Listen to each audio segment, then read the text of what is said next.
agora. Boa tarde a todos, sejam todos bem-vindos. Por favor, gostaria que todos deixassem o microfone bloqueado e quando quiserem fazer algum comentário, comuniquem pelo chat, por escrito, para que assim a gente não atrapalhe, né, a palestra nem a participação de todos.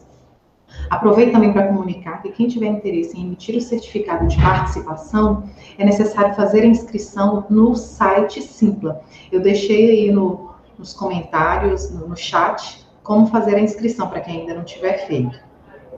Para quem não me conhece, eu me chamo Suelen Ferreira, eu sou enfermeira, especialista em gestão de saúde pública e atuo em saúde pública há mais de 13 anos.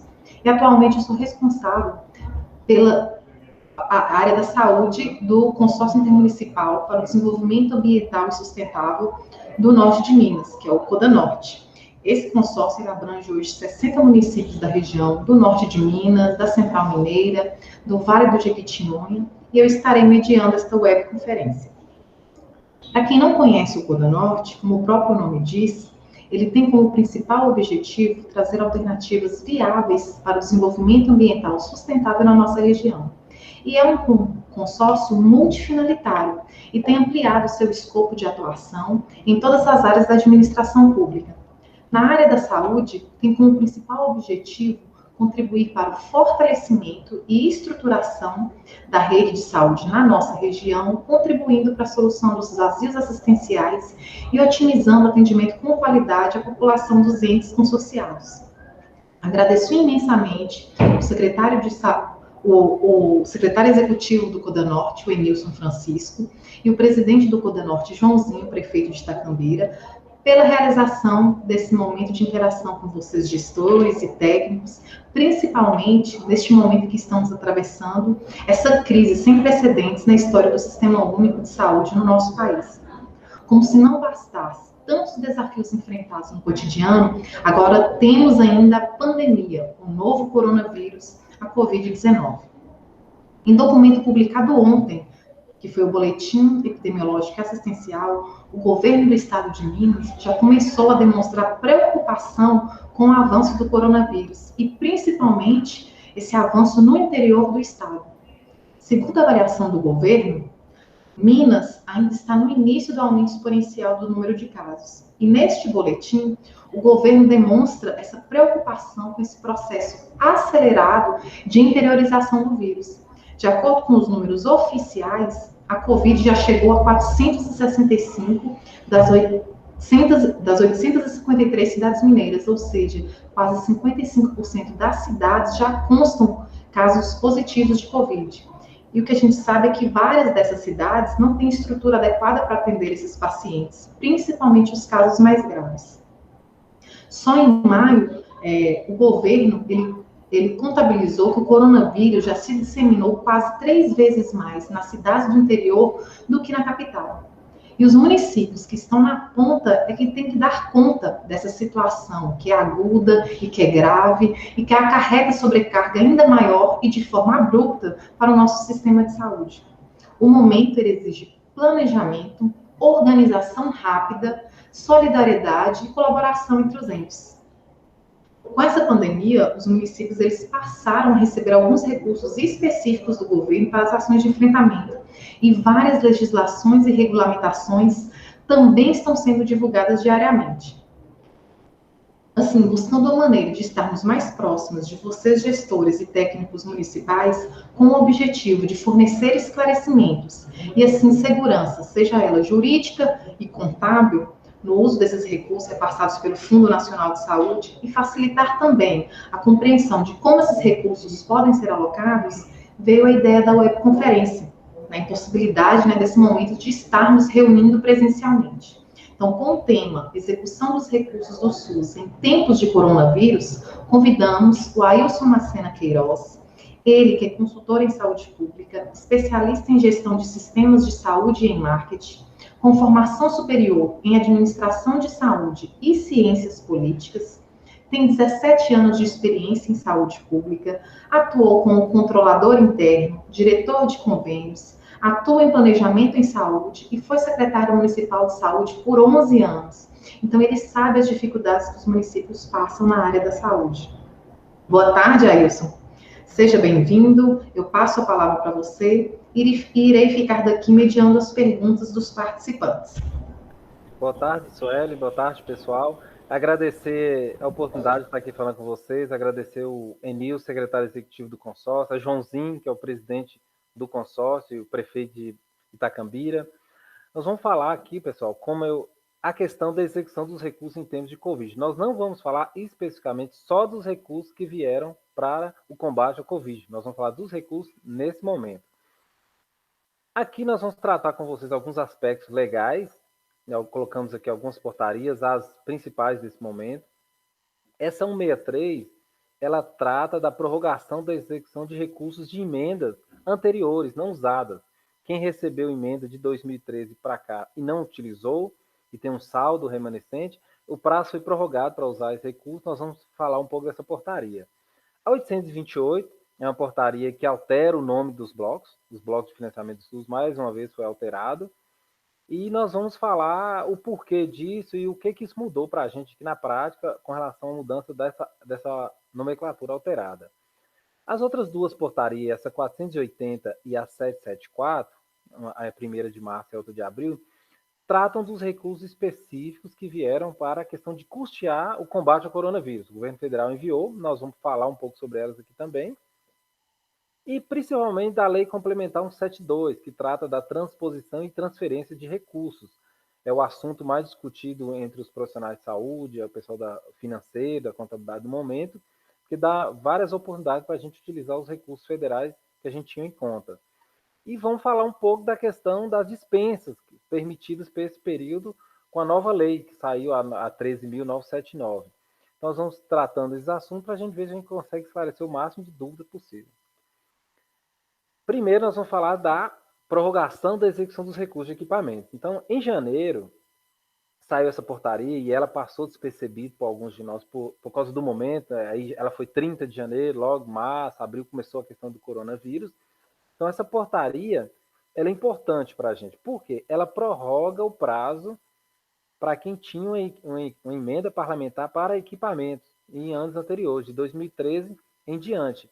Então, é uma emenda interessante que ela traz algumas coisas novas para a gente.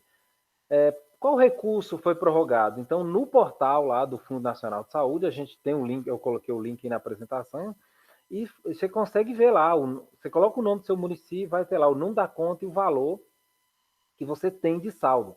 O Fundo Nacional de Saúde olhou pelo saldo em 31 de dezembro. Então, se você tinha saldo, né, essa portaria foi prorrogada e você vai poder reutilizar esses equipamentos. Quais equipamentos? Equipamentos voltados para a atenção básica. Então, não são...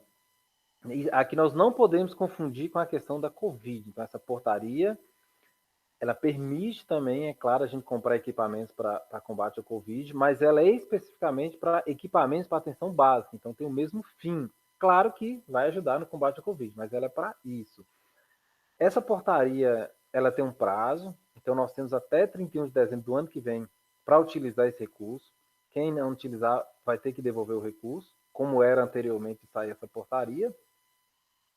E, consequentemente, quem utilizar, nós vamos prestar conta no relatório anual de gestão. Então, nós vamos poder utilizar o relatório de gestão e os quadrimestrais. Quem utilizar recurso esse ano ainda vai colocar a prestação de conta dos relatórios quadrimestrais e do início do ano na prestação de conta anual, que é no relatório de gestão. Então, mas pode usar recursos dessa portaria para combate ao coronavírus? Pode, desde que o equipamento seja o mesmo equipamento ligado aos equipamentos da atenção básica. Então, lá na portaria 172, na lei complementar 172, nós vamos falar lá na frente, nós vamos ver que a gente vai ter alguma flexibilidade, mas no que trata essa portaria, não. Ela é para equipamentos voltados para a questão da atenção básica mesmo, equipamento permanente. Com relação a ela, isso que a gente tinha para falar inicialmente, vamos passar aí para a Suelen, ver se tem alguma pergunta, se alguém mandou alguma pergunta aí no chat sobre essa questão, essa portaria.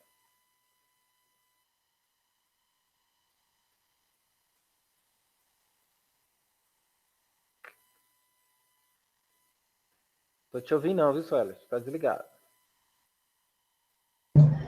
Em relação à portaria 163, o município ele pode fazer dispensa na licitação para adquirir esses materiais permanentes e equipamentos? Não, não podem, Sueli. Esses equipamentos, como eu falei, eles não aplicam-se à regra do Covid. Esses equipamentos vão ser os processos o tradicional de licitação normal. É claro, se coincidir que algumas coisas nós vamos utilizar aqui, a gente conseguir provar que é exclusivamente para a questão do Covid e coincidir com os equipamentos dessa relação da atenção básica dos equipamentos, aí sim, mas de forma geral, essa portaria tem que ser feito o processo de licitação tradicional, normal. Ailson, o Eujácio Ribeiro, ele fez uma pergunta aqui. Ele tem uma sobra de recursos de ampliação de UBS de 2015. Ele pode utilizar essa sobra para fazer uma reforma no ambulatório de urgência e emergência do município? Sim, já podem. Dessa portaria não pode. Nós vamos falar na frente da sessão, mas dessa portaria não pode, porque esse recurso ele é especificamente de emendas para equipamentos. Então, ele não vai poder utilizar de emendas de outros fins. No caso, ele falou de reforma, não pode. Então, ela é exclusivamente para emendas parlamentares federais de equipamento. Ótimo. E se tem um recurso de emenda parlamentar, também antiga, lá do ano de 2015, por exemplo, para adquirir equipamento, precisa passar no Conselho e na Câmara para utilizar esse recurso?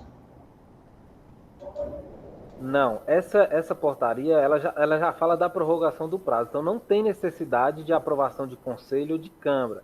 Eu recomendo enviar para o Conselho, dar ciência ao Conselho, essa nova reprogramação, essa emenda antiga, explicando para eles que tinha de um recurso, saiu uma portaria ampliando esse prazo, para dar uma ciência para o Conselho, mas não tem necessidade para a Câmara.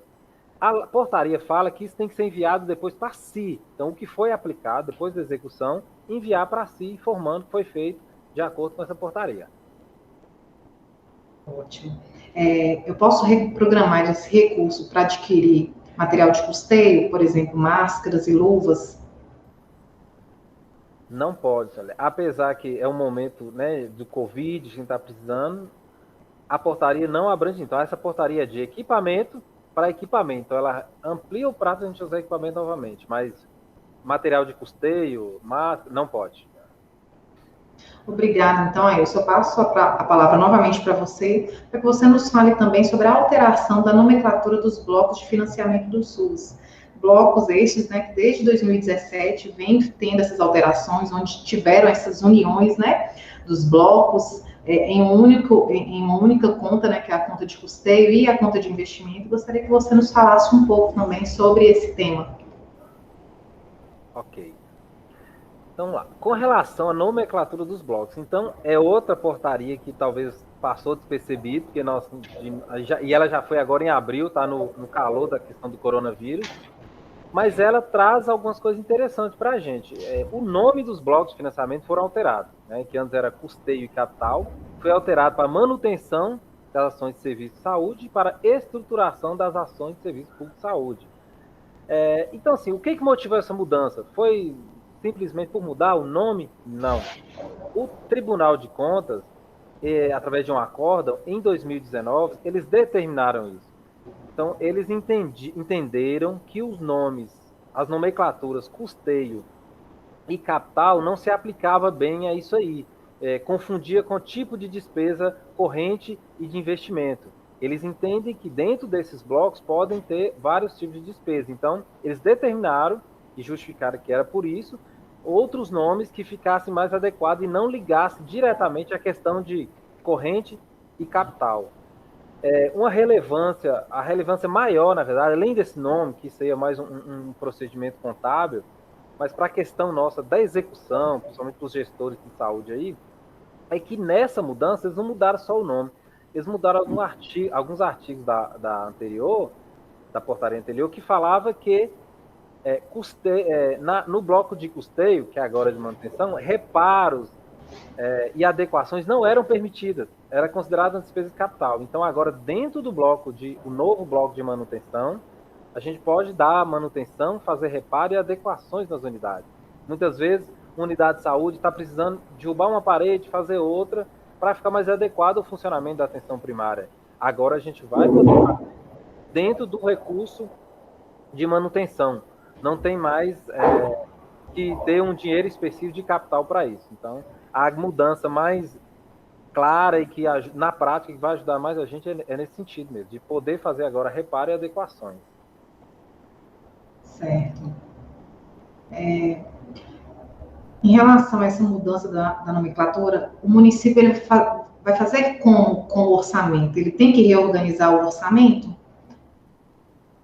Não, Sueli, com relação ao orçamento, não tem necessidade de fazer alteração no orçamento, porque isso já é previsto, então simplesmente a mudança do nome no orçamento do ano que vem, é claro, vai ser colocado já com os novos nomes adequados. Então isso não muda a nossa execução orçamentária, não tem necessidade de mudar no plano de saúde também. Na verdade, nós vamos mudar a forma de executar. Agora nós podemos executar reparos e adequações nas unidades de saúde com o recurso de custeio. Então, na prática, nesse momento, é só isso que muda para a gente. Excelente. Ailson, sua câmera, ela está congelada. Dá uma olhadinha, por favor.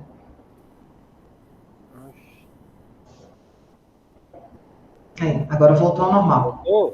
Voltou sim. Então, agora eu passo a palavra para você, para que você nos fale também sobre os recursos, né, que vieram das portarias do bloco de custeio para o combate específico mesmo ao Covid-19. Isso. Então, nesse momento, vieram duas portarias, como nós falamos lá inicialmente, para a questão do combate ao Covid e recursos de custeio. Então, vieram. A diferença delas duas foi mais a questão do critério do repasse, a execução é a mesma. Nessa primeira, a 480, o critério foi per capita. Então, os municípios receberam per capita, pegou a quantidade que tinha, pessoas vezes o valor. E a portaria falava de um valor entre R$ 2,00 a R$ 5,00. E no final, ficou R$ 2,80. Então, os municípios receberam, em média, R$ 2,80 por habitante para essa portaria, em parcela única. Foi através de uma deliberação da CI e uma resolução.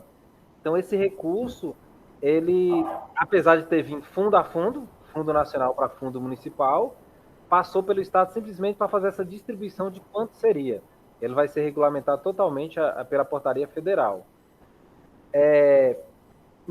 A questão da Câmara, nós temos que enviar para a Câmara um projeto de lei para a gente estar alterando o orçamento, que é uma receita nova.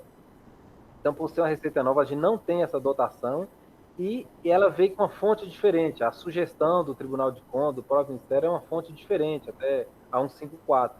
Então, ela não, no nosso orçamento, não abrange essa receita.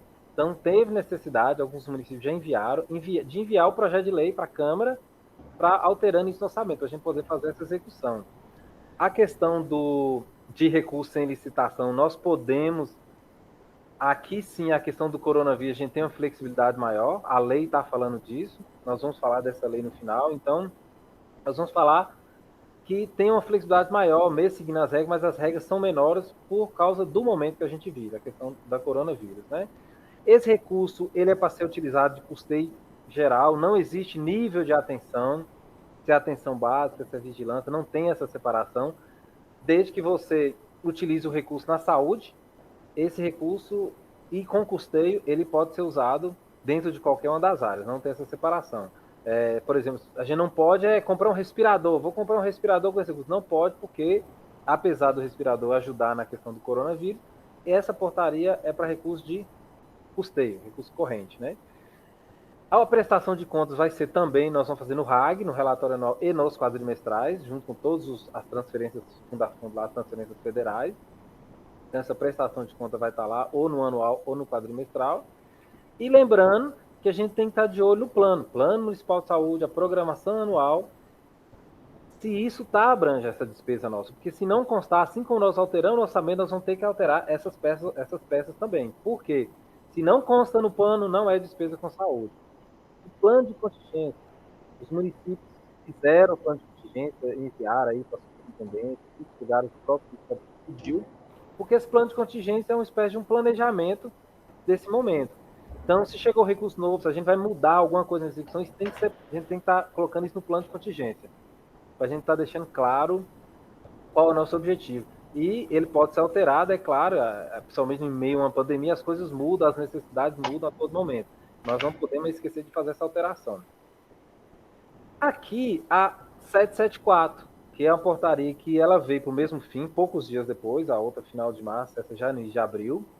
Algumas câmaras, inclusive, como não tinha enviado o projeto de lei do primeiro ainda, já aproveitou e já enviou os dois recursos juntos. O que mudou dessa para outra foi a questão do critério. O mistério é que mudou o critério. E ao mudar o critério, melhorou para uns e piorou para outros. O critério dessa foi: quem tem PAB recebe referente à competência PAB de fevereiro de 2020. Então, se o município recebeu 150 mil de PAB em fevereiro de 2020, ele recebeu 150 mil em parcela única referente a essa portaria. E também os municípios que têm produção MAC. Então, aconteceu de alguns municípios que têm as duas coisas e a produção MAC é baixa, o valor que ele recebeu, que era referente a 1/12 da produção MAC, foi baixo. O município às vezes recebe 150 mil de PAB e 20 de MAC, ele recebeu 20 mil reais dessa portaria. É uma demanda até que acho que os municípios estavam reclamando isso aí, nos órgãos, no Ministério, não sei se conseguiu alguma coisa, mas a diferença foi bem significativa para alguns municípios, esse recurso que veio bem menos. Ele tem que ser aprovado na Câmara. A questão orçamentária é a mesma coisa, né, do anteriormente, se não tem dotação, nós temos uma dotação nova. Se vai ser crédito especial, se vai ser crédito extraordinário, é uma decisão, claro, jurídica e contábil do município, mas cada um, de qualquer das formas, está dentro da legalidade. Tem uma brecha na lei, que nós vamos falar no final, para a questão mais flexível de licitação para esse recurso, então nós temos mais flexibilidade para utilizar ele, é mais permitir dispensa, nós vamos falar mais disso no final. Eu não posso, na verdade esse recurso é para qualquer nível de atenção, eu não posso comprar um veículo, como eu dei o exemplo do respirador, nessa portaria a gente não pode comprar um veículo, a gente pode alocar o veículo, dar manutenção nesse veículo, né? Isso é permitido, não é permitido as despesas correntes, de capital. A prestação de conta, mesma forma, nós vamos prestar conta através do relatório anual de gestão, não vai ter uma prestação de conta separada. E, mais uma vez, está atento. No plano municipal, na programação, no plano de contingência, né? Está atento para a gente poder executar aquilo que está já previsto no plano, senão não vai ser considerado despesa com saúde. Isso aí, tiver alguma consideração aí, Suela? Tenho sim. Aí, em relação às portarias, né, as duas portarias de custeio, o município ele pode utilizar esse recurso para pagamento de pessoal da saúde? Pode sim, Suelen. Pode perfeitamente. O pessoal de saúde ligar diretamente à ação assistencial da saúde pode. Inicialmente, logo que saiu essa portaria, algumas pessoas, o pessoal perguntava para a gente falava, não, você vai ter que provar que essas profissionais são extra para o período do coronavírus. Mas a gente foi amadurecendo, entendendo melhor a portaria e viu que o seguinte, ela é para combate ao Covid. E todos aqueles profissionais de saúde dificilmente não vão estar em combate ao Covid. Então, eu recomendo que não utilize para pagar o pessoal ligado à administração, mas o pessoal, enfermeiro, médico, técnico, enfermagem, o pessoal ligado às unidades de saúde que estão no combate ao Covid, é perfeitamente possível. Pode pagar sim. Entendi. E esse recurso ele também pode ser direcionado para infraestrutura de estabelecimentos de saúde, tipo reparo em unidades hospitalares? Aí a nova norma com relação à nomenclatura nos ajuda. Por quê? Pode sim, já podia dar manutenção em unidade de saúde, uma despesa corrente, né? Porque a unidade de saúde está lá vai combater o coronavírus, não tem jeito de falar que não é. Mas agora, com essa nova nomenclatura, nós podemos também fazer reparos, fazer adequações, então ficou mais flexível. Então pode sim melhorar a infraestrutura das unidades de saúde. Ótimo, deixa eu verificar se tem mais alguma pergunta. Não, em relação a esse tema, são somente essas. Obrigada, Ilson. Eu gostaria que você falasse também para a gente sobre a lei complementar, essa lei nova que chegou aí em abril, que é a 172, que trata sobre transposição e transferência. Essa lei, né, que ela veio para auxiliar os gestores na utilização dos saldos financeiros. E teve um levantamento do governo federal que até o final de 2019 somavam nas contas municipais no Brasil inteiro mais de 9 bilhões de recursos parados nessas contas. Então, eu acredito que essa lei ela veio para auxiliar, né, os gestores na utilização desses recursos. Eu gostaria que você nos falasse um pouco também sobre esta lei, a 172, a lei complementar. Isso. Essa lei, ela dá para a gente, ela saiu agora em 15 de abril, ela dá para a gente a possibilidade de fazer transposições e transferências de saldo que a gente tinha na conta do fundo, a conta que a gente chama muito de conta de custeio, que agora é manutenção, em 31 de dezembro. Então, ela dá permissão, essa lei complementar, ela permite que a gente faça esses remanejamentos, chamado de transferência e transposição. Então, ajuda muito. Como você falou isso, tem muitos municípios com recurso em conta, não conseguiu utilizar esse recurso, então isso vai ajudar muito agora nesse momento. O que a gente deve fazer primeiro para fazer isso? Primeiro é olhar o que nós temos de saldo. A gente, tanto no site do Fundo Nacional de Saúde, lá em saldo em contas, a gente pode ver isso. E o portal de gestão do Conasems tem lá um link lá, de coloque direto, que a gente coloca o nome do município e aparece lá qual o valor que a gente tem, inclusive separa por contas bancárias. Então dá o saldo e aí nós vamos analisar de que esse recurso, de qual origem, porque tem critérios. Por mais que a gente pode fazer a transposição e transferência, nós vamos ter que seguir critérios, que é se o objeto a qual eu estou utilizando aquele custo foi atingido, as metas, os compromissos dos anos anteriores. Se eu tinha um dinheiro lá de uma reforma de unidade de saúde, eu concluí a reforma, mas sobrou algum valor lá, eu posso reutilizar. Então, esse é o critério. Se tinha um dinheiro lá de incremento da atenção básica, incremento do PAB, eu vou olhar se eu atingir as metas da atenção básica naquele ano de origem. Então, a gente vai fazer essa primeira análise, verificar se nós temos dotação orçamentária suficiente para fazer essa execução. Se não tiver, fazer isso, não é obrigatório fazer alteração na Câmara, mas se a gente não tiver dotação orçamentária, nós vamos ter que fazer. Então, muitos municípios estão dando ciência à Câmara, porque a lei complementar já fala que ela é uma autorização legislativa, já está dando essa autorização legislativa para os municípios. Então, se a gente tem um saldo, a gente tem que cumprir os nossos compromissos anteriores, a gente tem como fazer essa execução e fazer esse remanejamento.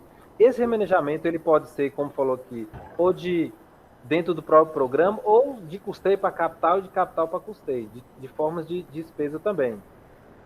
Ele vai poder ser utilizado em qualquer ação de serviço de saúde. Então, aqui, quando saiu essa lei complementar, gerou uma dúvida, é para o coronavírus? Não. Eu acredito que a motivação dessa lei foi para o momento, para flexibilizar. Mas ela não fala que só pode ser feito, essa regra só vale para despesas de coronavírus.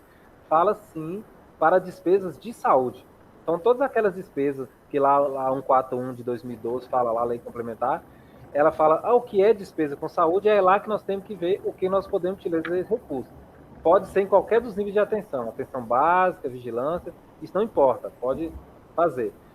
De olho de novo no plano, se nosso plano está abrangendo isso, dá para a gente fazer a execução. Se não constar despesa no plano, não é despesa com saúde. Nossa prestação de conta vai ser feita no relatório anual de gestão desse recurso também, o recurso federal. Então, no relatório anual e nos relatórios quadrimestrais. Então, esse recurso ele veio para ajudar, e vai ajudar muitos municípios, mas nós temos que estar atentos a essas regrinhas, olhar se nós atingimos a meta do objeto, do programa que nós estamos utilizando o recurso, ver se a gente tem dotação suficiente para fazer essa execução, mas a princípio não há uma obrigatoriedade, a Câmara nem o Conselho tem que aprovar. Eu recomendo a gente dar ciência no Conselho. Então, com relação a essa lei complementar, você tem alguns questionamentos para nós, Célia? Sim. Eu vou voltar, então, à pergunta lá do Eujácio Ribeiro, que ele falou sobre a sobra de recursos de ampliação de uma UBS do município, né, lá em 2015, que concluiu a obra, foi concluída, e ele tem esse recurso de sobra lá nessa conta. Ele pode utilizar para fazer reforma no ambulatório de urgência e emergência?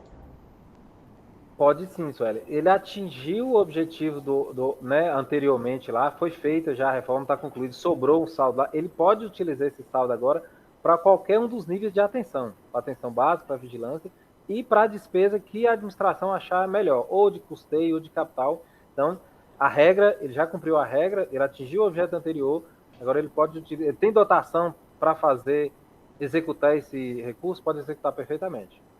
Ótimo. A Daniele de Juvenília também está com uma pergunta aqui, ó. A dificuldade que eles têm é de saber se foi finalizado, se o objeto foi finalizado. O que você recomenda? Pois são recursos muito antigos e não sabemos se houve finalização. Então, o que você recomenda nesse caso? Se tratando de recursos antigos, primeiro, lá no portal vai estar lá o número da conta. Então, você vai saber qual foi a conta específica que está. Você vai atrás do programa. Um exemplo, se é um recurso de incremento da atenção básica, de 2012, ela vai conferir se os indicadores da atenção básica de 2012 foram cumpridos. Ela vai ver no relatório de gestão, no CISPACTO. Então, o que vai comprovar que esse recurso ele veio para incrementar a atenção básica. O que não justifica é você tirar um dinheiro que veio de lá se você não atingiu aquele objetivo. Mas se o objetivo foi atingido, vai poder usar. Então, uma forma dela utilizar essa. Na parte de reforma, de equipamento, fica mais fácil, porque ela vai olhar o plano de trabalho lá e ver. Comprou esse equipamento, não comprou, ou a reforma foi concluída. Mas essa questão desses recursos de custeio é verificar mesmo a área. Se é um recurso da vigilância, as metas da vigilância, o governo federal, estadual, cobra, foram cumpridas naquele período, então acho que é essa a dica para ela localizar. Ah, ótimo. Queria que você falasse também para a gente qual a diferença entre transposição e transferência. Certo. A transposição é quando a gente for tirar um recurso de um programa de trabalho para outro. Então, se eu tenho um dinheiro lá na atenção básica e eu vou levá-lo para a vigilância. Então, essa aí eu vou estar fazendo uma transposição dentro do mesmo tipo de despesa. Despesa corrente para despesa corrente. Quando eu altero para outro tipo de despesa, se eu vou tirar um recurso de custeio para capital, aí eu vou estar fazendo uma transferência. Então, a diferença básica é essa. A transposição é mudando entre os programas de trabalho. E a transferência é quando eu mudo de despesa a capital, ou ao contrário, de capital para custeio. Ótimo. Aí, é possível juntar os saldos e fazer uma única aquisição, por exemplo? O município tem saldo remanescente de emenda parlamentar e tem alguns programas. Ele pode unir todos esses saldos e adquirir um único equipamento? Isso, pode sim, Sueli. As contas vão estar separadas, as contas bancárias. Nessa época, os recursos vinham em conta separada e a gente não vai poder fazer juntar as contas. Vai pagar em contas separadas, mas vai poder sim. O equipamento faz um processo só, um processo e faz 2 pagamentos, pode utilizar sim. Fontes diferentes. Excelente, tá vendo aí, gente? E se essa ação, por exemplo, não ter sido contemplada no Plano Municipal de Saúde, é um recurso que está lá antigo e ele não consta, né, no Plano Municipal. Como pode ser feito o ajuste dessa ação? O que o município deve fazer? Aí nós vamos ter que fazer alteração no plano. Como nós já falamos anteriormente, nenhuma despesa de saúde é considerada despesa de saúde se ela não constar no Plano Municipal de Saúde. As regras lá da 141, a primeira, constar no Plano Municipal de Saúde. Então, se não tem, não é despesa de saúde. Então, se a gente vai fazer, a gente vai pegar o Plano Municipal e vai fazer a alteração. Envia para o Conselho está aprovando essa alteração, é um planejamento, então ele pode ser alterado em tempos, desde que o Conselho aprove, para constar, porque senão realmente não vai poder fazer a execução desse recurso. Ótimo. Mais uma perguntinha aqui. A Sara, de São Romão, ela fez uma colocação. Então, pelo que entendi, os recursos que foram perdidos poderão ser reutilizados. Em São Romão, perdemos parte de uma emenda parlamentar que veio de um mandato anterior, que utilizaram uma parte, mas os recursos ficaram na conta e não dava para comprar o restante programado. Agora, então, poderemos reutilizar esse recurso? Podemos sim. E a pergunta dela falou, perdido, eu estou entendendo que perdeu o prazo e está na conta, então pode utilizar sim. E aí, se aplica lá a primeira portaria que nós falamos lá, 163, você vai poder reutilizar esse recurso. Então, o prazo foi dilatado, né, foi ampliado, então você pode reprogramar e utilizar perfeitamente, desde que seja o equipamento voltado para aquele fim lá, que é a atenção básica, por exemplo. Excelente. Ainda sobre a Lei Complementar 172, recursos provenientes de emenda parlamentar para material permanente, eu posso utilizar ele para custeio? Pode sim, desde que o propósito daquela emenda naquele ano de referência tenha sido cumprida. Então, nós demos exemplo. Se você veio um recurso de de custeio da atenção básica, você cumpriu a atenção básica, você pode perfeitamente remanejar. Então, aí você vai poder fazer a transferência para outro tipo de recurso. A regra é verificar de onde você está tirando aquele recurso e se você cumpriu com aqueles compromissos. Agora, se é custeio, se é capital, com qual programa de trabalho vai ser utilizado, é flexível, qualquer um pode sim. Muito obrigada, Ailson. A lei complementar é uma lei bem recente, né? Dito que todos os gestores aí, técnicos municipais, né, estão acostumando ainda, né, agora a utilizar esses recursos, né? E eu acredito que ela veio mesmo para facilitar. E com as sua explanação, tenho certeza que veio, né, esclareceram muitas dúvidas, né? E aí eu passo a palavra para você para que nos fale sobre esse último tema que é dispensa e licitação. Isso. Como nós falamos no início, essa lei 13.979, ela vem para alterar alguns artigos da 8666, que é a Lei Geral de Licitação, para a questão do coronavírus. Então, essa lei ela é específica para isso, ela fala da questão das dispensas de licitação, das contratações diretas, para isso. Então, por isso nós não podemos confundir com qualquer tipo de recurso, ela é para isso. Nós vamos falar um pouco da diferença. É uma lei extensa, o pessoal da licitação está aí muito discutindo sobre ela, mas nós vamos falar aqueles pontos que na prática normalmente geram um pouco de dúvida dos gestores. Então, anteriormente, ela condicionava o objeto e definia prazo de 6 meses. Agora não mais, agora não tem mais esse condicionamento do objeto e não tem prazo, então não tem mais essa questão, então ficou mais simples agora. Anteriormente também, na 8666, tinha necessidade do ato de motivação de gestor, isso tinha que ficar claro. Isso não tem mais necessidade. O ato agora ele é presumido, então é desnecessário justificar. O próprio momento em si que nós estamos de calamidade pública, da questão do coronavírus, já presume a necessidade por parte do gestor. Tinha que ser feito estudos mais apurados, né, anteriormente na lei, agora isso é desnecessário, fazer esse estudo para bens e serviços comuns, que normalmente vão ser mais utilizados nesse período do coronavírus, então ela veio justamente para facilitar, acelerar o processo. Uma outra questão que ela alterou é a especificação técnica do objeto. As condições eram ser mais detalhadas, tinha que ser uma coisa mais apurada. Agora, um projeto básico ou simplificado, a especificação técnica mesmo, já resolve, já pode, essa lei nova já permite quando for despesa de coronavírus. Anteriormente também, era considerado crime contratar a empresa inidônea. Então, isso mudou. Então, agora, excepcionalmente, claro, ela dá uma brecha. Então, quando, por exemplo, a gente pode comprovar, se for o único fornecedor inidôneo, mesmo que ele esteja inidôneo, a administração vai poder adquirir. Então, é justamente para não faltar material, coisa para a questão do coronavírus. Então, flexibilizou bastante. A questão dos preços, antes a lei falava de uma ampla pesquisa de preços. Agora, por mais que a gente deve fazer essa pesquisa de preço, ela pode ser dispensada. Claro que eu recomendo que a gente tente fazer e mostre que não conseguiu, mas o objetivo é o material chegar para as pessoas para a gente conseguir combater o coronavírus. Então, pode estar justificando, muitas vezes até comprar algo mais caro, um fornecedor mais caro, isso tem acontecido na prática. Isso já estava acontecendo, aí a lei veio, não foi à toa, porque o município vai comprar uma luva, está acabando as luvas, vai comprar luva ou máscara em um fornecedor, está muito caro. Se ele for fazer pesquisa de preço, quando vai em outro, o estoque já acabou e fica sem. Então, a prioridade nesse momento é não faltar. É claro que temos que estar justificando, demonstrando através de documentos, mas a prioridade é não faltar material.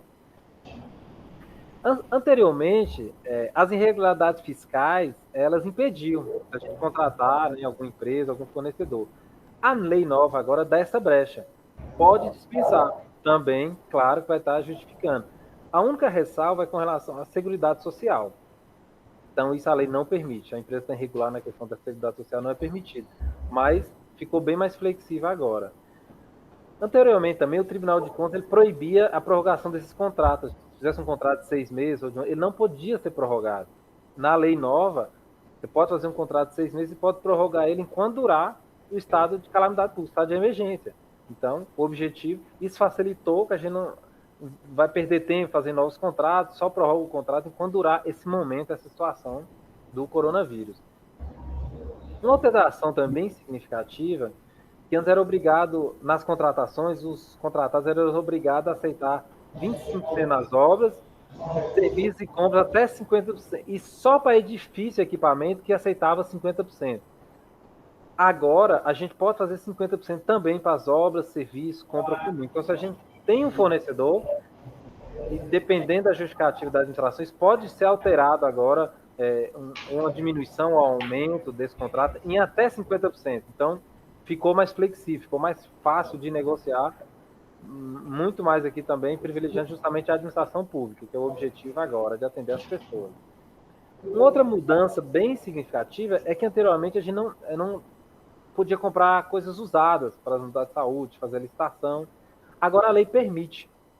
Então, desde que um fornecedor se responsabilize por o funcionamento adequado daquele equipamento, a gente pode fazer essa compra agora. Claro que também justificado, seguindo as regras de transparência da administração pública. Muitas vezes a gente vai encontrar um respirador por 20 mil reais, comprou, a gente vai ter que provar que só tinha aquele fornecedor, não tinha outros, para não ficar uma coisa bem transparente mesmo. E às vezes um novo vai custar 100 mil reais. Então, dependendo do município, o respirador vai usar basicamente nessa época, né? E é muito caro para a gente agora. Então, o objetivo agora é atender as pessoas à questão do coronavírus emergente. Então, essa lei veio para facilitar e para flexibilizar um pouco. E, claro, tem as regras, mas são regras mais simples para a questão das compras e licitações. Era isso, Sueli, que a gente vai falar sobre se tiver alguma consideração ou pergunta do pessoal aí. As perguntas que eu tenho aqui, você praticamente já falou, mas eu gostaria que você reforçasse, né? Então, em relação à dispensa e licitação, então, os municípios, eles podem comprar materiais para o combate à Covid sem fazer pesquisa de preço? Isso, pode sim. Claro que, como eu falei, eu recomendo que tente fazer primeiro, mas o objetivo é não perder tempo com isso e comprar e o material chegar para as pessoas. Então, pode sim. Gostaria de saber se mais alguém tem mais alguma pergunta.